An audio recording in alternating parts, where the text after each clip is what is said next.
All set? It's as set as I'm gonna get. All right, that's perfect. Sounds good. All right, we'll start here. Hey, Will, how you doing? Good, good. Congrats. We'll get you next. We're gonna start here with Jeff Zilgit. LeBron, 3 seasons ago, after you beat Toronto, you told Cleveland.com that you didn't have anything left to prove, or you asked what you have left to prove. And I wanted to know if that's changed over the past 3 years. Did you feel you had something to prove, and why is this one so important for you?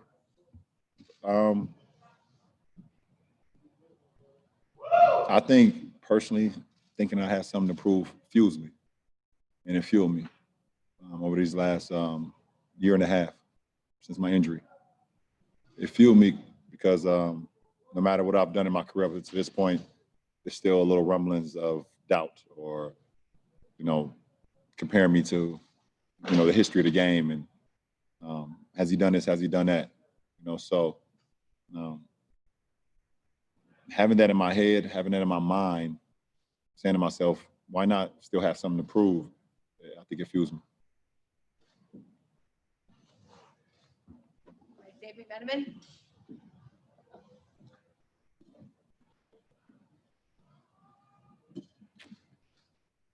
LeBron, all the circumstances surrounding this one, being in Orlando, having 4.5-month hiatus, away from family, everything going on in the country, how does that add context to this 4th ring versus the other 3?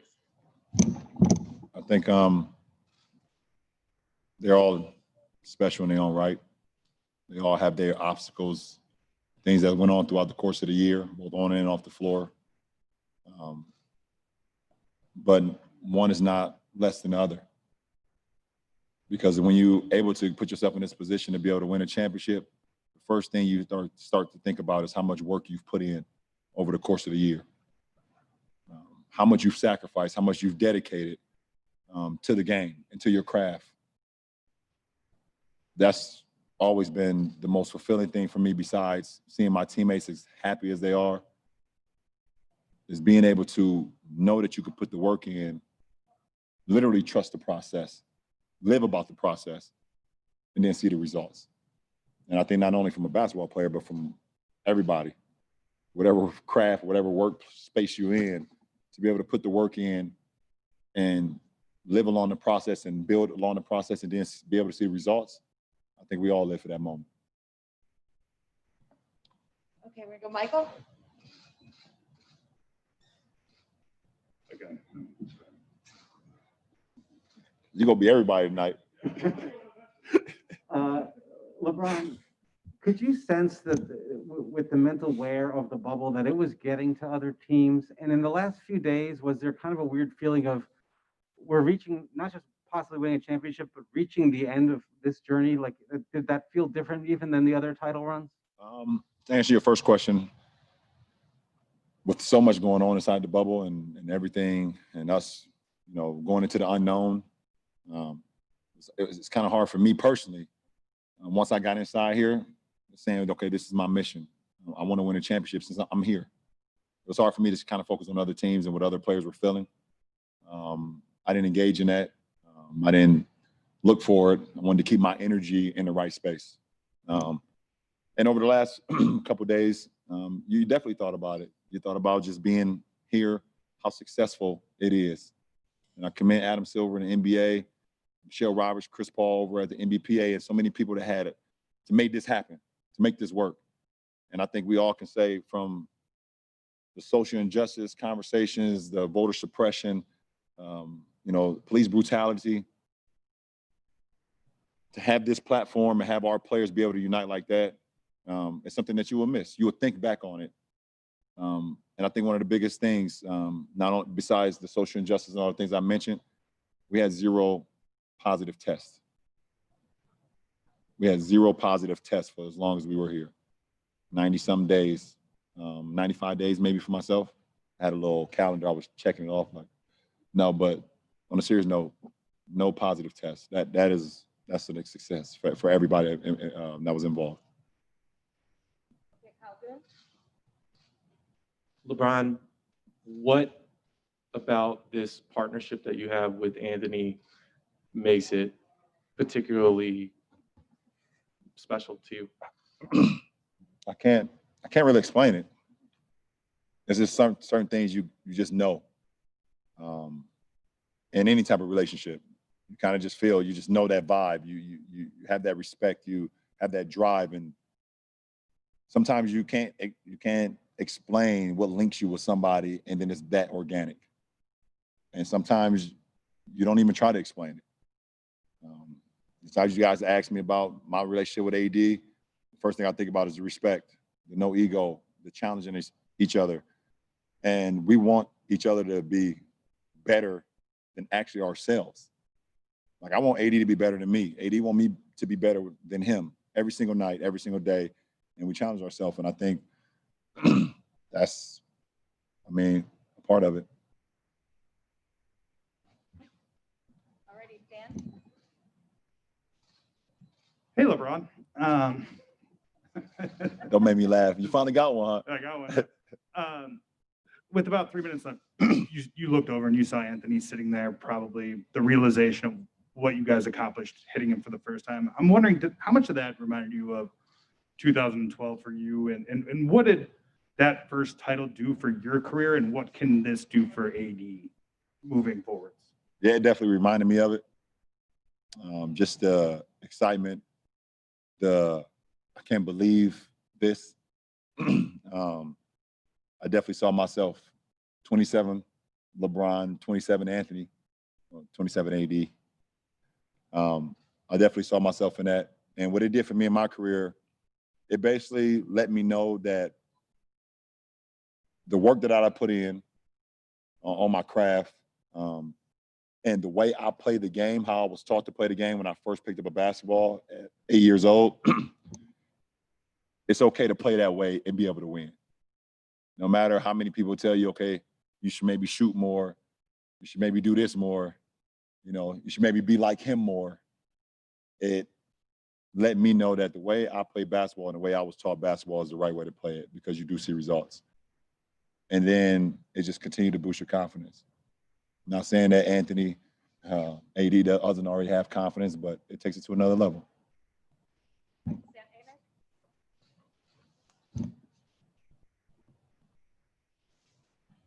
Brian, you talk about how you can't focus on other teams and their bubble experience, but for you, outside looking in, it seemed like you were locked in from the beginning of the entire journey to now. But I got to imagine you had your days off the court when it comes to the personal sacrifice, when it comes to keeping this group together. Is that the case? Were there ups and downs? And as far as this celebration, I know it's different, but y'all are having fun. How different is just the championship feeling? To answer your first question, absolutely. I think you wouldn't be human if you didn't have ups and downs in the bubble. Times I was questioning myself, should I be here? Is this worth sacrificing my family? So many things. I've never been without my family this long. And missing the days of my daughter being in kindergarten, even though it's through Zoom. It's her first year of kindergarten. Missing my son's 16th birthday, which we all know is a big birthday if you have kids. And seeing my middle child continue to grow and be who he is. And first of all, big time shout out to the late, great Steve Jobs. Because without him, throughout this journey and without his vision, those FaceTime calls wouldn't be possible. So absolutely, I've had ups and downs throughout this whole journey. But for some odd reason, I was able to keep the main thing. And all the stuff that I talked about that I missed, they understood that too. So it made it a lot easier for me. To answer your second question, it don't matter where it is. If you win a championship, bubble, Miami, Golden State, it doesn't matter. When you get to this point, it's one of the greatest feelings in the world for a basketball player, to be able to win at the highest level.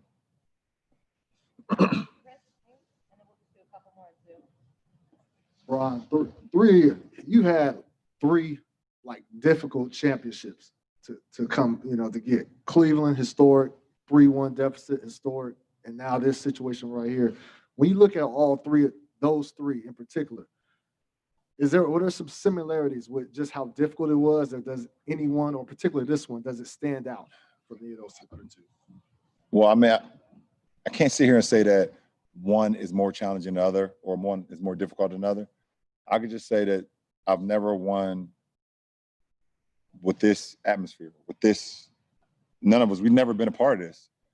And if you've been here throughout the start, I mean, we got here July 9th. Our ball club got here July 9th. And it's October what? October 11th now. So this was very challenging and difficult. And it played with your mind, it played with your body. You're away from some of the things that you're so accustomed to make you be the professional that you are. So this is right up there. And I heard some rumblings from people that's not in the bubble. Oh, you don't have to travel. There's, whatever, people just doubting what goes on in here. This is right up there with one of the greatest accomplishments I have. Okay, we'll take the last couple on your end. All right, thank you. Tanya, go ahead.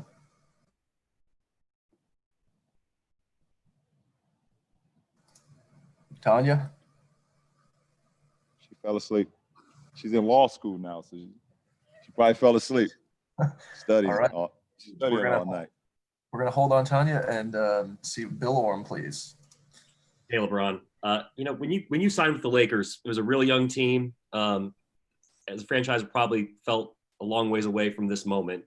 Over the course of that first year, kind of magic stepping down and everything that went into kind of your start here, was there ever a moment where your mind wandered or you started to feel like maybe the hill would be too high or hard to climb to get back to this point in LA? Or if not, how did you know, or what gave you faith that you guys would get here? What gave me faith is that Rob Pelinka told me that he'd do whatever it takes to make sure we become a winning franchise once again. Obviously, championships are not promised, and I don't expect that. But he said he'd do whatever it takes to make this franchise, whatever personnel he needs to make, whatever changes we need to make, anything a part of the organization, he would do it because he wanted to win just as much, just as bad. And for me, being able to get Jeannie back to this point is something that fueled me as well.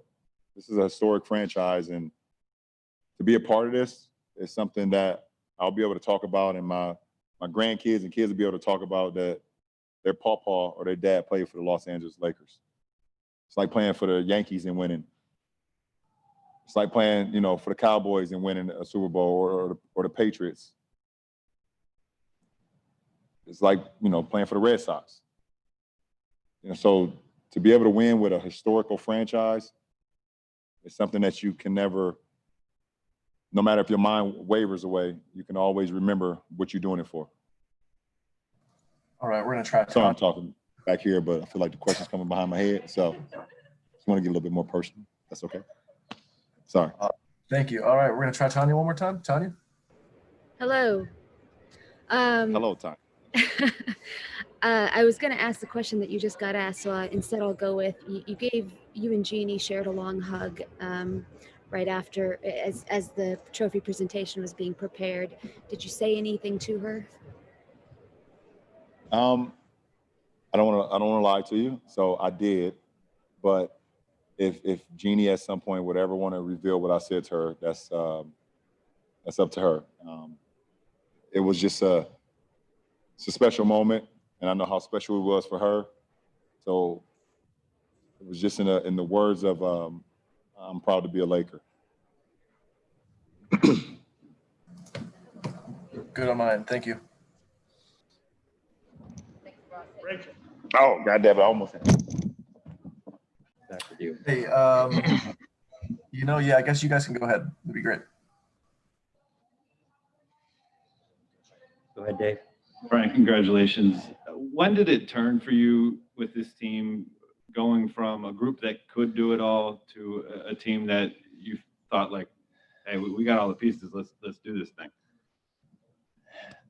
That's a tough question. I think, we came out of the gate so strong.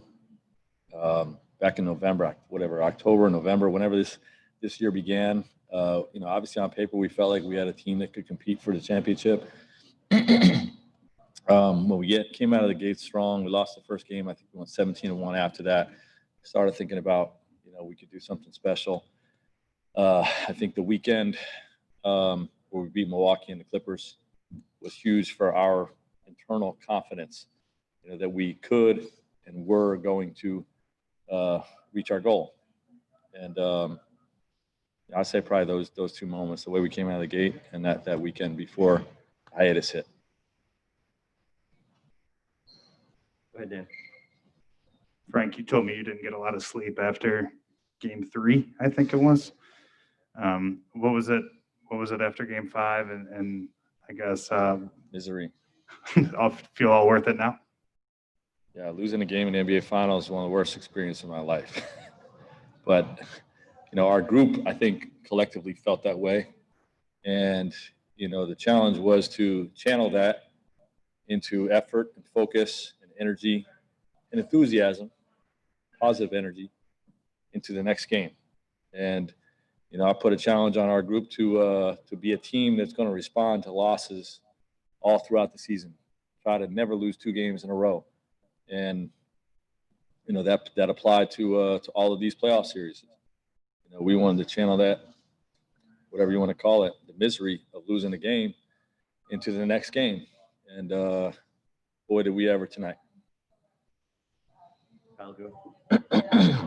Frank, obviously this roster had talent, but in a game like this where you see guys sort of take your direction, you came in famous for your defensive tendencies.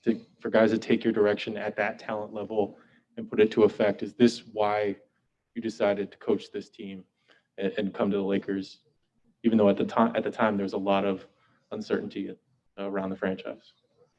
Well, there's not uncertainty in my mind with LeBron James. And, I took the job. We didn't have Anthony Davis. We didn't have really our whole team. It was a different team after the fact, but I've always believed in LeBron James. He's the greatest player the basketball universe has ever seen. And if you think you don't know.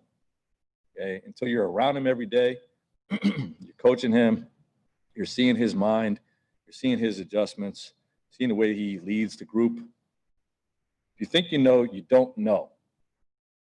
And it's just been a remarkable experience coaching him and, seeing him take this group that was not in the playoffs last year.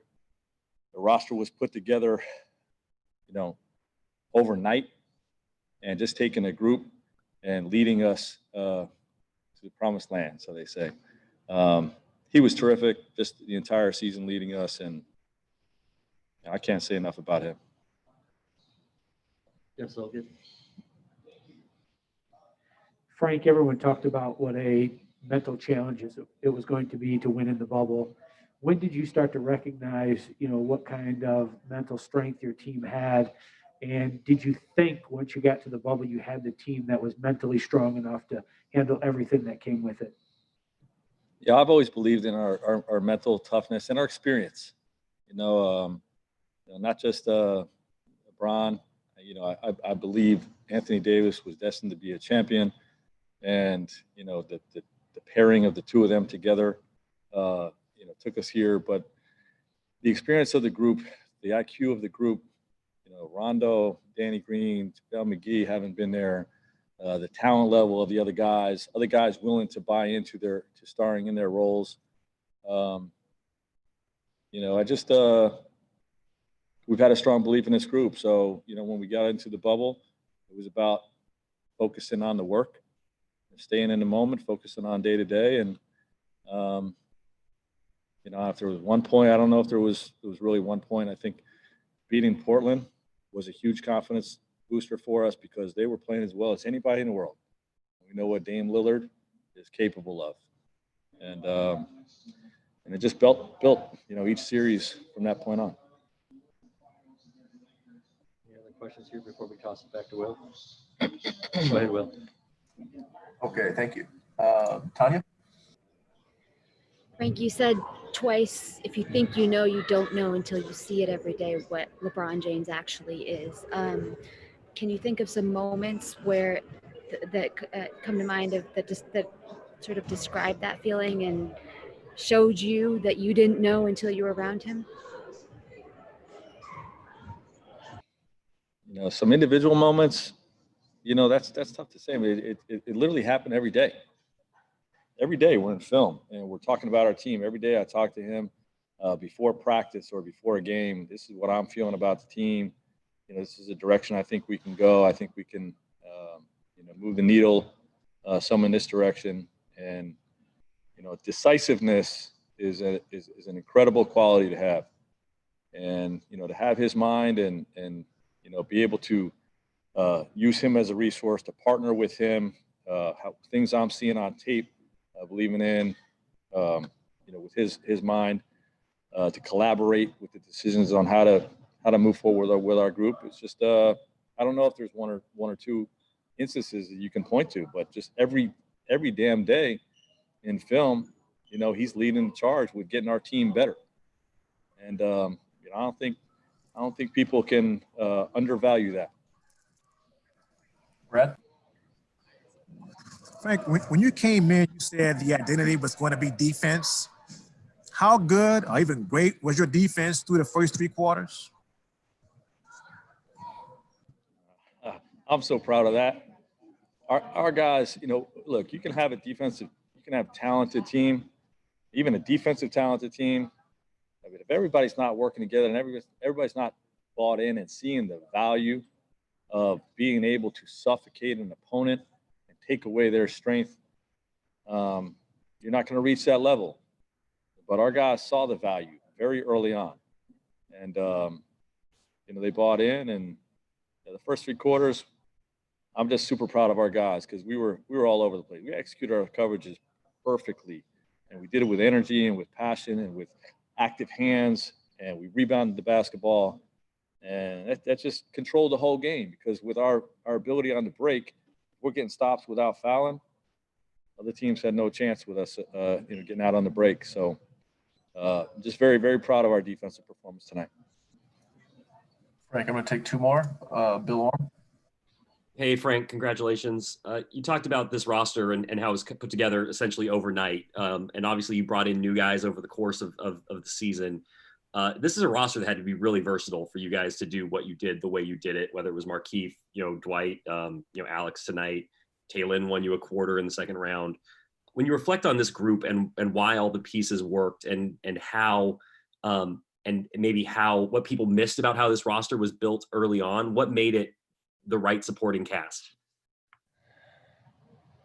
Well, I think the buy-in. I think, you know, everybody understanding that we have an extremely deep team, you know, and whatever was asked of them was going to be filled out. You know, the guys were just ready and willing and encouraged to star in their roles, whatever that role ended up being. But the way we wanted to have big guys, you know, that could bang with, you know, some of the bigger centers in the league, and the ability to slide AD over to the 5, you know, the hybrid approach of, you know, being able to play small, being able to play big, you know, but you know, just all of those things factored into it, and the ability to have multiple guys that could defend and dribble, pass, and shoot on the offensive end. You know, it just gave us great versatility. All right, Frank, I think we're good there. So thank you. Good? Yeah. Am I right here? Yes. Oh. All right. TC? Alex, congratulations, sir. TC, I appreciate it, man. Mark, I think we'll go ahead and start on site if you have questions there. We'll just if people have questions, please raise your hand on Zoom, and we'll start with those if we can. All right. All I've got here so far is Christos. Hello, Alex. Congrats about the win, about the championship. Thank you. Could you describe the feelings and emotions when the game ends? Yeah, man, I'm pretty excited. I don't know how else to describe it. we came out and played a really, really good game. Came out, and I think we played, this was probably the epitome of Laker basketball in that first half. Playing defense, getting out on the break, sharing the ball, playing gritty, playing tough. And then once, it's just a time game. Once the time goes out, we realize it's there, it just kind of starts hitting you, and it's a great feeling. All right, let's go to Dennis Freeman, please. Alex, do you feel like this caps your journey from playing in the G League and everything you fought for and worked hard for? Yeah, I thought about that when they were interviewing Braun and AD, and I was kind of in the back hanging out with my parents.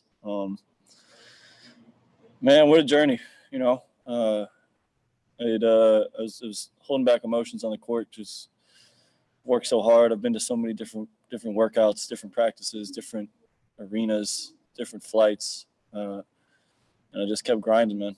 I just kept grinding. I kept believing in myself, even when people maybe doubted me or maybe even teams doubted that I was capable of it. But at the end of the day, man, I know what I'm capable of. And, Coach put me in the starting lineup tonight, and I was ready.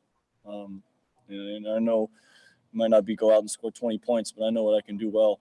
And that helps us win games. And you win a game 4 in the finals, you're a champion. So I'm a champion. All right, Claudia Jestro, please. Alex, congratulations. We talk about LeBron always doing such a great job, and tonight he did it. When he drives, to the basket, if there's any way to stop him without committing a foul, just talk about that. Most of the time when I see Bron starting to run downhill, I just kind of give him the ball and get out of the way. He's been a force since he stepped into the league, since he's started playing basketball, even before he got to the NBA, and he's just gotten better and better and better. And it's great to have him as a teammate. He's a great person, great individual, and obviously everybody knows how good of a basketball player he is. So it makes it really easy for me to just kind of get him the ball and let him do his thing. Michael, in here. Can you say, when did you find out you were starting, and how did that conversation go? Yeah, Coach kind of mentioned it to me yesterday, just thinking about it, just going game by game, thinking about some tweaks. And then today after or going into our meeting, he told me, and I was like, all right, cool. I was ready to go. This is, I didn't feel good about game 5. I didn't feel like I played very well. I didn't feel like we played as capable as we were. And we came out and kind of showed that in the first half tonight. That was some pent up aggression and frustration that we kind of took out and locked in defensively. And then, obviously you saw the score. All right, back here on Zoom, let's go to Canty. Hey, Alex, congratulations, man. If we go back to the beginning of the season to this point right now, there's a lot of people saying that the Lakers were favorites to win the championship, but there was a lot of things, obstacles throughout the season, the longest season in history. But for you individually, how does it feel? How's the satisfaction right now, knowing that you play in the G League and all the things that you've been through? How do you feel right now? And to be honest, just to talk about that first point, I don't think a lot of people thought we could do it. A lot of people picked some other teams in the West, picked a couple teams in the East, said we didn't have enough role players, said that Brown was too old, AD is going to have trouble out in West in prime time, something like that. And to be able to fight through all that, through the LA noise, through the break, through the quarantine, come back and do that. I'm really, really proud of this group and how we fought. And then as far as me, coming from the G League, from undrafted, me and Kuz were on the summer league team when we won the championship there. And we've both just been working since then. And to be here now, 3-4 years later, however many years it's been, it's really fulfilling, man. This makes those days that you don't want to wake up and you go and you do it anyway. You go and get shots after practice when your hips hurt, your ankles hurt, something's messed up. This makes it worth it, man. This makes it so worth it. Kyle, here in the front. Alex, in being in this environment, just obviously no fans here to celebrate with you, but your parents here, the families here. What did that celebration feel like in the absence of the larger fan group? Yeah, you know, it's a tragedy we weren't able to play any of these games in Staples Center, just because I know how much they want it. I know how much they've been missing it, and how much we've been waiting for this opportunity to kind of give them the show and give them the chance to get back there for playoff basketball. But I think they'll take the championship over anything. And then, you know, to be able to celebrate with my parents, see my sisters up in the upper deck, and hopefully I get to see them soon after this once I'm out of the bubble. It means a lot. You know, the last time I had something like this was my senior year. We tied with Kentucky on senior day. We won the SEC championship, and I was holding back emotions then when I saw them on the side, and you know, and they were both teary-eyed coming to me. Just so much love, man. So much support from them. Just come a long way, man. It means a lot. It means a lot. All right, Jim Alexander next, please. SC News Group. Yeah, Alex. Frank came in with a defensive mindset, and you guys were able to basically maintain that all year. How impressive is that you didn't let up defensively at any point? Yeah, man, defense wins championships. You know, that's not some BS saying. That's not something that just goes around. That's a real thing. We knew if we were gonna have any chance, we were gonna have to be solid defensively all year. We've grown, you know, from the beginning. I mean, a year ago today till now. And then obviously you saw first half, I think we put on somewhat of a masterclass of how good we can be defensively. We let it slip a couple times in the second half. You know, the scoreline kind of dictated that with our human nature part of that, and seeing the end goal so close. But it was good to see us finish it, and can't complain, NBA champion. All right, we have time for one more. Andy Kamenetsky, please. Hey, Alex, just what has this entire season meant to you in terms of just establishing who you are as a player, and especially considering where you were a year ago now? You know, for me, man, it's the same answer, man. I'm just going to get better and get better and get better. You know, there's nothing else for me to do. I'm a professional basketball player. My job is to go in and work on basketball, whether that's running, whether that's lifting weights, whether that's dribbling, shooting, watching film. I really, really love the game of basketball. And so for me, this is a joy.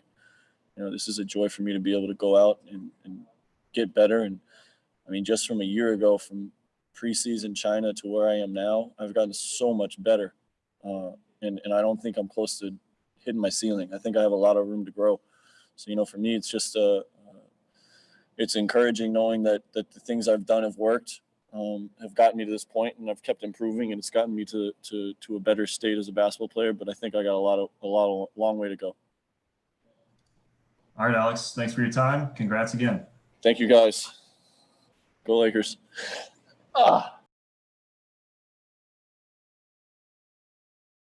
Man, y'all ready? Y'all like my shorts? Championship shorts. Huh? Okay, I'm sorry. Dwight, thanks for joining us, sir. Congratulations. You ready to get started? I'm ready. All right, let's get going with Claudia Jestro, please. Dwight, congratulations. As you were holding that trophy, what went through your mind? Oh man, I was just like, man, this is the moment that, you know, I've been dreaming about every day, you know, since I came back to this team, holding up the trophy. It really still hasn't hit me yet, you know what I'm saying, that, you know, we won. So right now, I'm just trying to enjoy this moment. I'm very thankful and grateful just to have this opportunity. And this is a blessing from the Most High. So I am, oh man, I don't have a lot of words. I'm just very grateful. Okay, Dennis Freeman. Dwight, can you tell me how were you guys able to rebound from the Game 5 loss and then be able to come out with the performance you had tonight? Well, we're very upset about how we performed as a team. You know, our energy was very low. So tonight we wanted to come out and be aggressive from the start. And that's what we did, and that's what got us off to a really good start. And then we had a really good win. You know, I think Miami has been playing amazing basketball all year. They're one of the toughest opponents in the league. That's why they were in the finals. And we respect every single one of those players for the hard work and dedication that they have towards this sport to make it in the finals. You know, it's very tough. So very tough team, but we had to come back on a mission tonight. And I think we did that, and we got a good win. Andres? Thank you. Dwight, you said that this hasn't hit you yet. What's it going to look like tomorrow morning when you wake up an NBA champ after scoring a deep three-pointer in the clinching game of the NBA Finals? What's it going to be like tomorrow morning when you wake up an NBA champ? Oh, man, I don't even think I'm asleep. But it's going to be amazing just to hear that word champion. You feel it in your heart. You say it to yourself, but to see it actually manifest, and in the physical is amazing, So just to, hear that word champion, it means a lot, and it's not just about just having a trophy, but it's a mindset, and I know a couple of years ago I said I'm a champion and people laughed, and, it wasn't being a champion of a basketball game, but a champion in life. Knowing that, there's many times that, we all have failed and I failed, but instead of folding and laying down, a champ gets back up.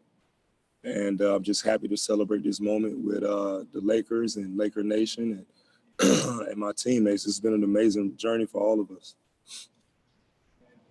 Let's continue with Canty Neves.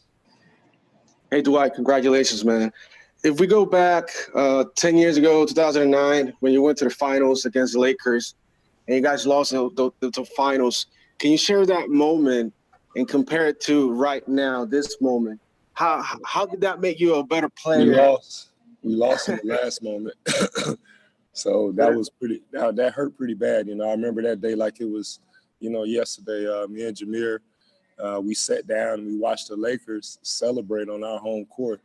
And I told Jameer, I said, I don't ever want to have this feeling again. Let's work as hard as we can to try to get back. And, the toughest thing to do in this league is to get, to the finals and win a championship.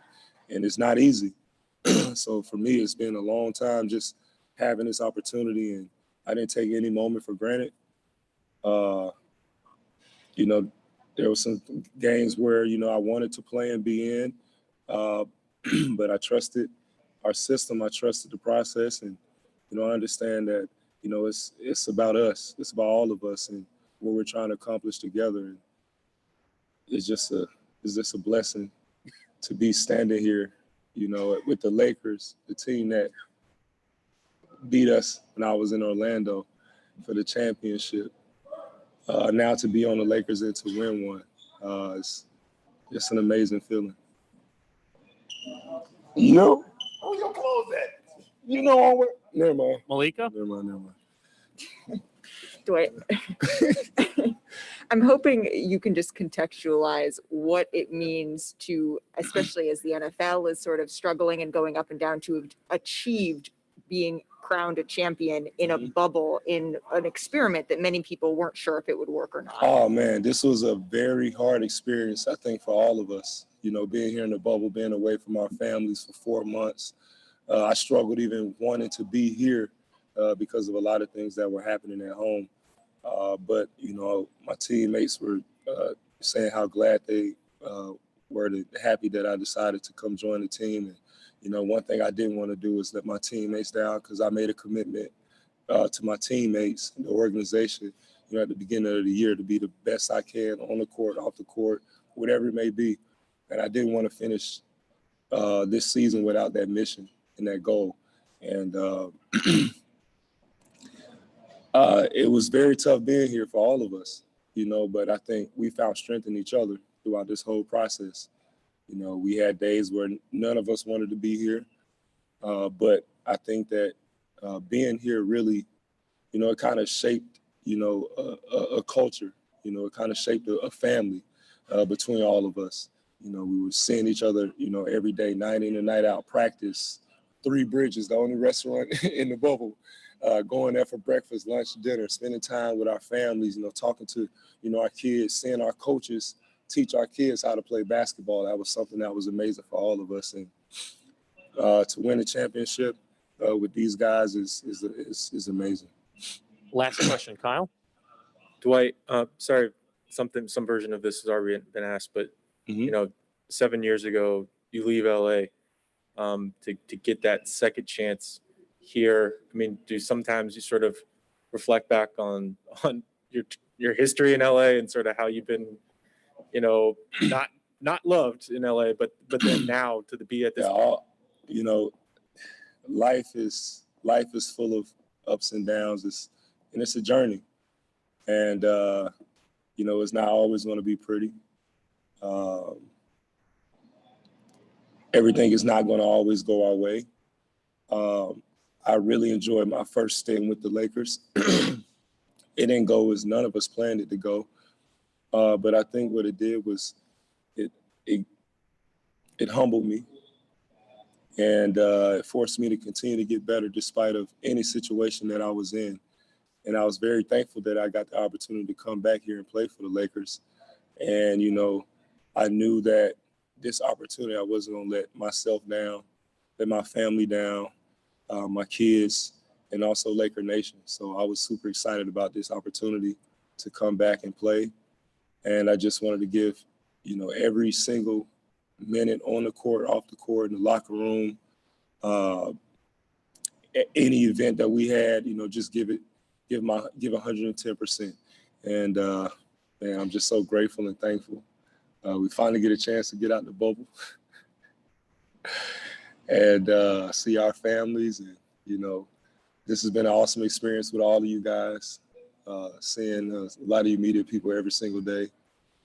So thank you guys for just the opportunity that we've had to really, you know, get to see each other on a personal level. So it's a good experience for all of us, and I'm pretty sure this is something that we'll never forget and something that we'll probably talk about for the rest of our life.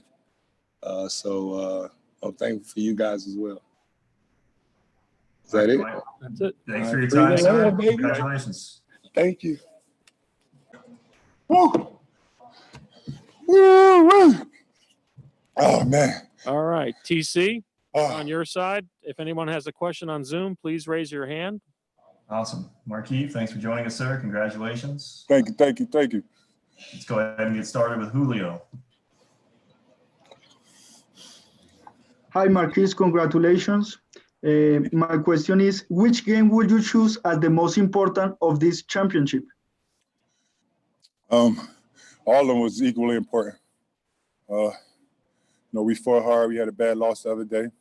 Me personally, I had a bad turn towards the end of the game. You know, kind of didn't cost us the game, but it was just a bad turnover. You know, but that doesn't stop you. You know, we had a goal, and we knew that we was going to accomplish this goal tonight. We played as hard as we possibly could. You all give your hats off, tip your hats to Miami Heat because they play hard. Jimmy Butler gave everything he had, man. You gotta give him respect. You know, all glory to God. And you know, we just went and took it tonight. And next question from Christos, please. Hello, Markif. Congrats about the championship. First of all, how special was this championship under the circumstances? And also, did you feel the Kobe Bryant spirit in the locker room? Yeah. Yesterday, like I said yesterday, man, we took a tough loss, man. And our leaders, LeBron, AD, man, they put us in the place we needed to be. With the focus they had coming into this game, the pregame talks, the pregame texts that LeBron sends out every game. Watching film, man, everything was attention to detail. You know, we wanted to win in the Mamba jerseys, you know, so bad. You know, we just didn't do it. But, you know, this was for Kobe, regardless of what jersey we had on. We know we had to do this for Kobe and Gigi and the rest of the Laker Nation, man. This was a special one. But one thing I want to tell you is, man, you know, yesterday I had a bad turnover, man, and I was getting wrath from left and right on social media. But one thing about me, you know what I mean, and one thing that everybody should look at, man, when you knock down, you ain't down. You got to get back up. You got to fight. It's always tomorrow. You always got that second chance, man. Don't let them tell you you ain't shit, or you ain't this, or you ain't that. You keep fighting, no matter what, every day. And you double back like we did tonight. Okay, let's continue with Andres, please. Thank you. My question for you is very simple. Is this moment everything you ever imagined it would be as you puff on your cigar? Yes, it was, man. Man, I just gotta, with the type of leaders that we got on this team, man, is unreal. The type of leader that LeBron is, man, for this team is unreal, man. He keeps everybody's spirits high. I knew this moment was gonna come just having a leader like that, man. Just playing behind him and Anthony Davis, man. I knew this moment was gonna come, and this is a dream come true, man. Little kid watching the finals, man. It's a dream come true. All right, we have time for one more. Keith, let's go to Miriam Swanson, please. Hey, congrats, Markeith. Hey, your brother Marcus has been posting on social media. He's super excited. Have you talked to him much and gotten much support from him during this run and just kind of Every day. Yeah, Every day. We talk. He's the one that he is the one that keep me right and keep my mental right, man. Yeah. That's my best friend. That's everything for me, man. His words can't explain what he means to me, man. And my nephew was born on Saturday, or was it still Friday? Mace Keith. He was born on Friday, and and I just told my brother, no, we gonna go out. We gonna do this for Mace, man. So when he get older, he can see that his uncle did it. I just did it for my family. We did it for everything, for the Laker Nation. We know we had to get this for Kobe. We knew we had it. We knew we had to. All right, Markeith, thank you for your time, sir. Congratulations. Thank you. That's what a champ look like. Talk to me, big bro. Everybody want to say what's up, man. Talk to me, big. Oh. Go ahead, Will. All right. I think you guys can go ahead on that side if you don't mind. Sure. Who has a question? Dan Woike. KCP, congratulations. Just how's this feel like? Feels amazing, but right now words can't explain it. The emotions really is not running yet, but I'm enjoying my teammates right now. It's a great feeling to be world champs, be being called world champs. It's just a great feeling, amazing feeling. Jeff Silver, go ahead.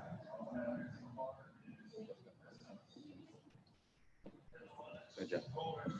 Davies, you're known for your defense, and a lot of times that's where you make your bones, but you were big offensively in this series. How did that come together for you?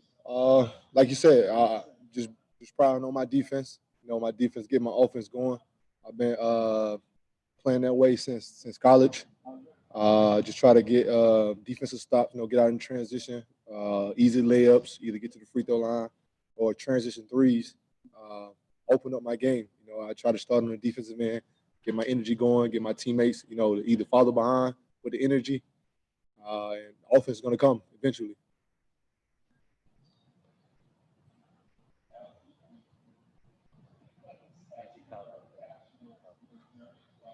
Go ahead, Kyle. Just being in this bubble, being away from your kids, having that isolation. I mean, what do you think about when you think about the sacrifices it took to finish this season and close on this championship? It took a lot of sacrifice. The first 2 to 3 months, I was there without my kids and my wife.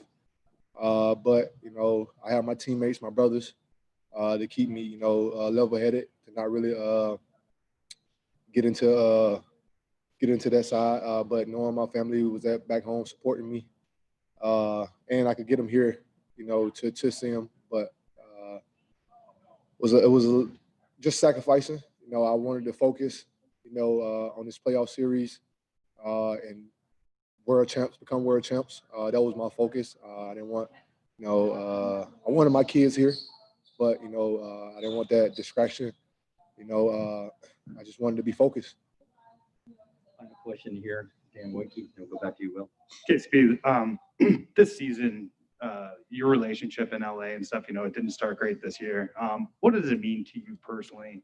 How validated are you to be able to contribute in the finals in a big way, considering kind of everything that you went through on the court this season? Like you said, my season didn't start how I wanted it to. That summer, I put in, a lot of work, gave it 110%, to my summer workouts. And for me to start that way, it kind of got me down because I was expecting to be different. But I just stayed with myself. I knew, what I could do. I knew I could shoot the ball. I knew I could play. It was just all about just, having a clear mind and a clear headspace to go out there and play. Not worried about, what everybody else is saying about me, because I know my job and I know I do my job very well. But I knew it was going to turn around because of the work I put in. Only thing I had to do was stay with it. My teammates was behind me 100%. And it all turned out great for me. Over to you, Will. All right, thank you. I'll take a couple on my end. Tanya, please. KCP, at what point did you start to really think, okay, we've done it, we've won a championship? I know the last 4 minutes to go in the game, we really had to buckle down. They was making some shots and we wasn't getting stops and we wasn't making shots. So we really had to buckle down, the last 4 minutes of the game. And by the time Miami really started making subs before we did, that's where I kind of realized, this game is in the bag. We got the dub. We came out here and did exactly what we wanted to do. Impose our will. Be the aggressive, and get this win. All right, Helene. Hi, there was a point in the third quarter where your team was up by 30, and I saw Rajon Rondo was still so intense and telling people where to go and what to do and where to be and all that. Did that kind of reinforce a tone for you guys? And as a team, just stay with it. Don't let them back in. Yes. We knew Miami wasn't going to quit. We've seen it before. Just watching the other series, they came back from, being down 19-20 in the fourth. We've seen it happen before. And Rondo just recognized that. And Rondo is a great, coach and player on the court. He get us in our spots. Like you said, he makes sure we in the mindset of just keep attacking. Let's finish this game. Don't let up. And he enforced that tonight. And we all just bought into it, and we got the dub. All right, I'm going to take two more on my end. Melissa.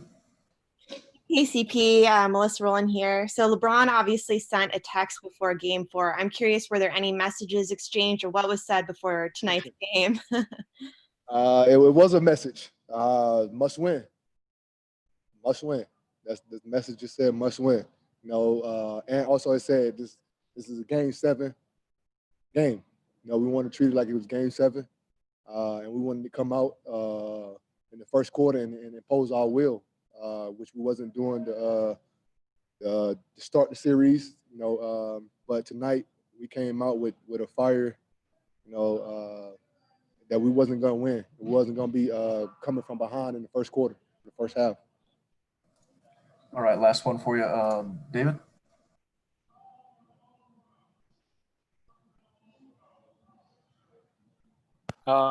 You guys are NBA champions now. What do you think made this group so special, especially as NBA champions?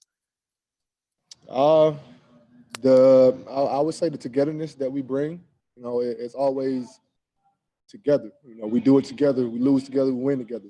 Everything we do is together. And the chemistry that we had amongst each other was tremendous. It was, we all brothers at the end of the day, and we treated like we was, blood brothers. Everybody took criticism from each other, and we worked on it. As a team, together, and that would make this group so much different from everybody. We was together the whole year. No one was outside, by themselves. It was together. Thank you.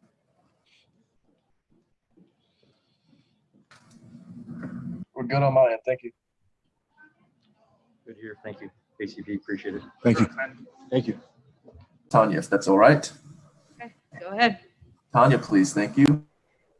AD, towards the end of that game, you kind of walked into the back and LeBron chased after you and you guys came back out together. In those moments, as you realized you're about to win your first championship, what was going through your mind? Nothing really just going through my mind. I was just emotional. It was like 25 seconds left or something. And when I came out the game, I just started feeling it, and about 25 seconds left, that feeling just turned into reality. And I was 25 seconds from becoming a champion. And just got emotional. This entire journey that I've been on, my team's been on, the organization's been on, it all just came full circle with the championship. And so I just got really emotional.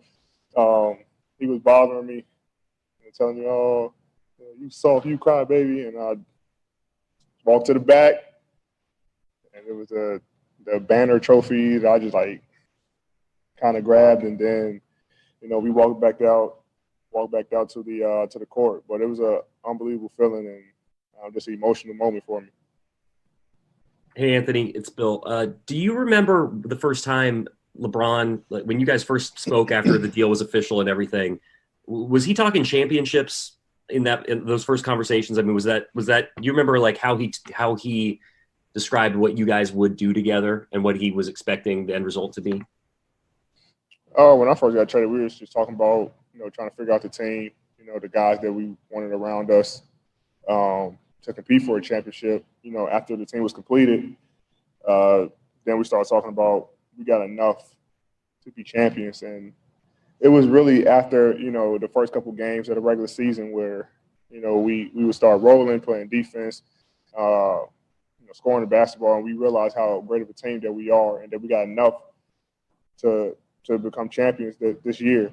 And the entire time here in the bubble, he never let us get too high, never get too low after losses. Just said that, one game at a time, and I mean, he know what it takes on both sides, being up, in the series and being down in the series and winning. So we're just able to, complete our task, go out there, go against a hell of a team who made us earn this trophy, and they never quit. They fought. They're scrappy. They're some dogs, and we're just happy that we all put it together. Sacrificed a lot.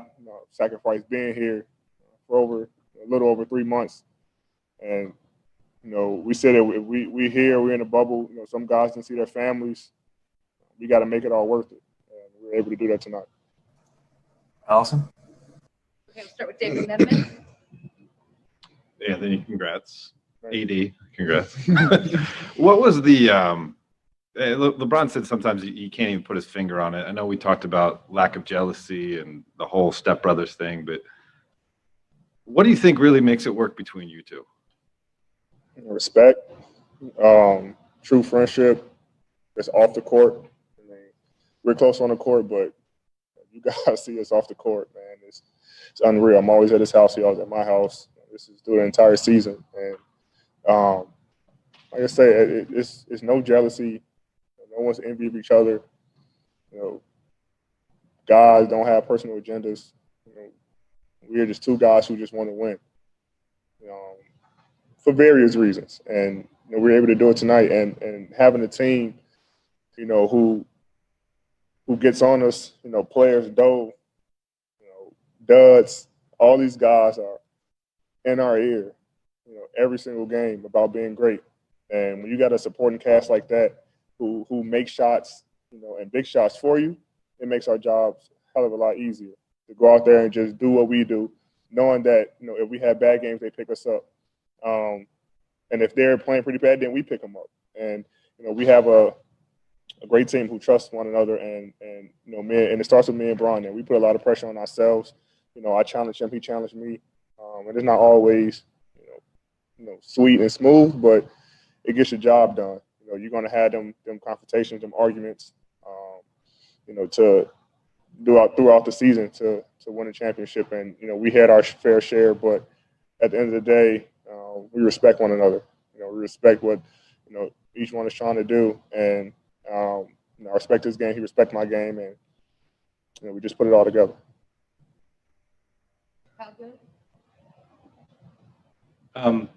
Frank was up here earlier and said one of the big factors, the big reason why he took this Lakers job was he believes in LeBron James. I'm wondering, you talked about that a little bit yourself, but what has that belief meant in some of the season's biggest challenges, including Kobe, including the bubble, including the games you guys have played? But when you have a guy who's been to the finals, 9 out of 10 times in the last 10 years, it's hard not to believe him. It's hard not to believe that he's not going to get there. And when I got traded, you just had that belief. We have a chance to win it all, and he makes you believe more with his leadership, with his play, with how he carries himself off the floor, how he keeps us together off the floor. When we're losing, he keeps us together. He's always saying something, and whether it's a text, whether it's in the huddle, no matter what it is, he's always encouraging us. And the good thing about it, having a leader like that who can take criticism, who can take, guys getting on him. A lot of people can't do it, and it goes from 1 through 15. All of us are able to tell him, when he mess up, and he accepts it and he doesn't do it again. So, we both are able to, compete at a high level. Our team is able to compete at a high level, and we trusted Frank Vogel's system. He trusted his players, and when you have teamwork like that, more than not, you're going to get the job done. Dan? AD, kind of a two-part question. You're a free agent now. What do you think this offseason? And then secondly, what does the next 4 years, 5 years of your career look like now that you have champion attached to your name? What does that do for you? First question, I have no idea. I don't know. Second part, it's just part of your legacy. And to say you're a champion, not everybody can say that.